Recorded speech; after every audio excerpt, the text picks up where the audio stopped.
barely scraping into the top 10 in the rating stakes. The much-touted interview was outmatched by the great ABC drama series Mystery Road. It's here. Tending to know that viewers are still drawn to good, scripted TV more so than the debauchery and melodrama of the Joyce Campion household anyway. So, if you would rather watch something that has nothing to do with the hot mess of Australian politics, try these on for size this week. Condor T.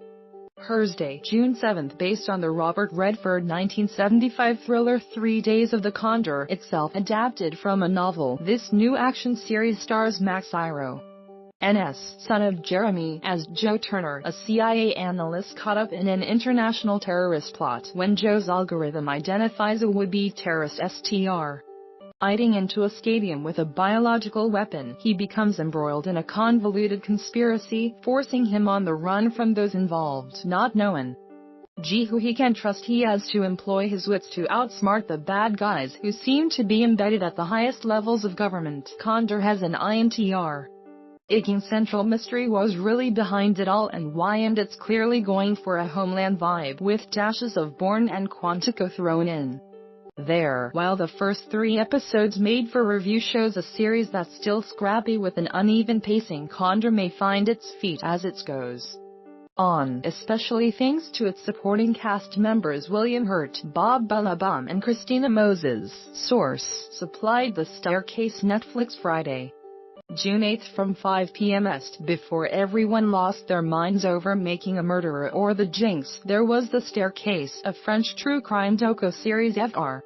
on 2004. What a world. Yes, that is Brendan Fraser on the far left. The story of an American novelist, Michael Peterson, who was accused of murdering his second wife Kathleen. The original series had extraordinary access to his trial, family and the lawyers. Peterson said Kathleen had fallen down the stairs, but then it emerged that a family friend of his in Germany had died in exactly the same manner while he was in her house. It didn't look good. After the success of the original series, French filmmaker Jean-Xavier Lestrade made 2 follow-ups, and now this, 3 new episodes commissioned by Netflix. Who knows, they have a growing group of armchair detectives that will gobble up any kind of twisty true crime on offer. The new episodes will check in with Peterson almost 15 years after his conviction and seeks to put a definitive answer on a crime that's puzzled many for so long. Another true crime series to obsess over. Source supplied Younger. Stan. Wednesday, June 6. Are you Team Josh or Team Charles? Meanwhile, The Good Wife's Josh Charles is probably smirking somewhere, going in both. But I digress. With the breezy, soapy and alluring Younger heading into its 5th season, is weak. Fans are insatiably hanging out for the next chapter in the show's love triangle, and who can blame them? Younger is exactly the kind of distracting, wish-fulfillment TV you can kick back with a glass of wine and enjoy. The season 4 finale seemed to throw its weight back behind Team Josh